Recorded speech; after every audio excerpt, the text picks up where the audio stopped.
Hey everybody, I'm learning my Eloquencer sequencer and basically creating entire patterns to pre-save. So I have my plats, Eaton hi-hats, BIA, and Planck hooked up. So what I did is I created some different patterns, and what you can do with this that's really cool is you can create like presets. So if you go to the function, hold the function button down, and down here they have the project button. And what you can do is you can create a new project. So I have a bunch I created already, and these lights show you the patterns you have. So let's say I want to create something. I go to E1 and I go load. It's not gonna do anything because I don't have a pattern. But if I go load with the encoder,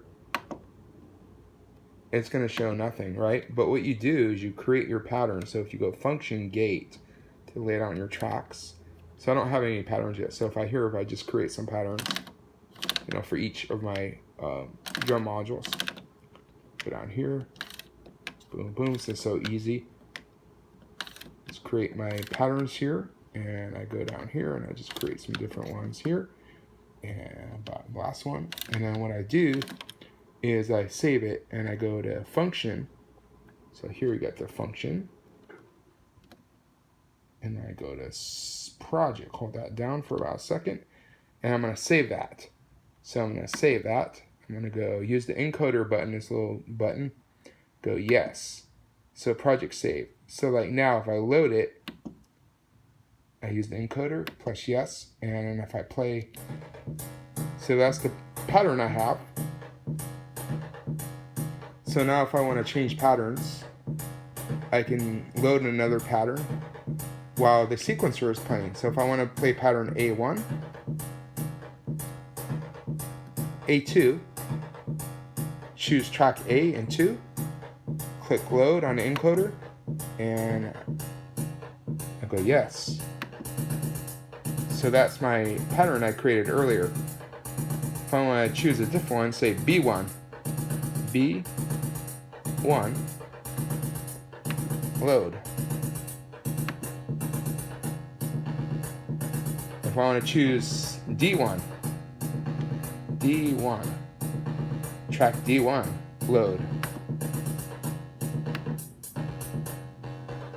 If I want to load the one I just created, E1,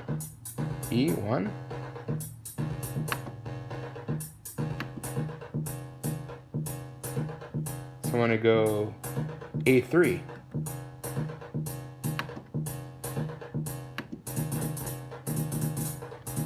A6, A5. Are you sure you want to load? Yes.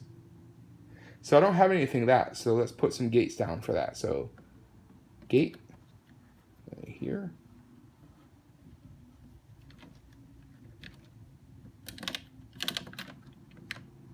Create some gates.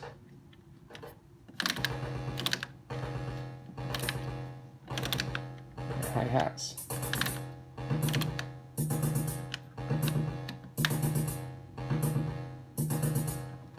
Function.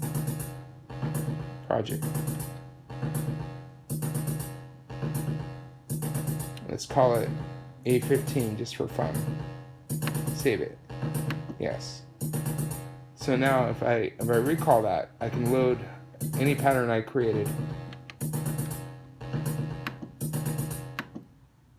So there's nothing here. So if we pick B2, there's nothing here. This will show you your pattern. So there's nothing here. So you would have to create gates and save it. Here, we load it. Yes. So that's our pattern. And we go to C2, load that puppy. There's nothing here. If we go to D1, which I think we created a pattern here. Load, yes. So this is a very powerful sequencer. You get all kinds of stuff. Now the one thing I'm having trouble with, I got to ask Eloy at Winter Modular, is with song mode. If I go to function and I go to song mode, So here we have the parts on, play parts or whatever. If I create a part, this is what I get stuck on. I'm having trouble with it. Anybody that knows the sequencer really well, I go to create a part, but it won't let me. See, so I'm trying to figure out how to create parts and songs. That's what I'm having the most trouble with right now with this sequencer. So I use the encoder, create part, but if I go to a track,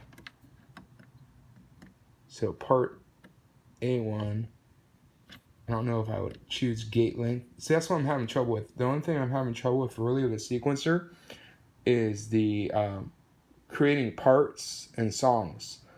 But other than that, it's an amazing sequencer. I really like it. So it reminds me a lot of a Electron sequencer, but it does more. So if I load a part, like for example, I'll go function project, hold that down, I pick A3, I load that with an encoder. Yes. So, and then I'm playing this now, and I just go, I wish there was like an escape button on the sequencer, because you have to do like function gate to go back to like play mode or whatever. But it's a great sequencer. I think it has more options for programming than the Metron and other sequencers I have, which I really like about it. Metron's great for drums, but this is great for a lot more. So you can go ratchet. So ratcheting is cool, because if you pick the track you want to ratchet on, and you can ratchet for the whole track. I think there's a way to do that. I have to figure that out. So if you ratchet the whole track, probability is probably like, we can do that. But I know typically we're ratcheting on this, you would pick the CV you want to ratchet on or whatever, and I think you would hold that down for ratcheting. Yeah, so how much you want the probability. But if you go function ratchet, how does that work?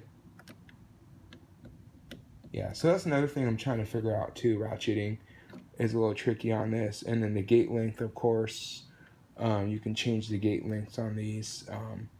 But it's a great sequencer. It does a lot. Anyways, hope you enjoyed this video.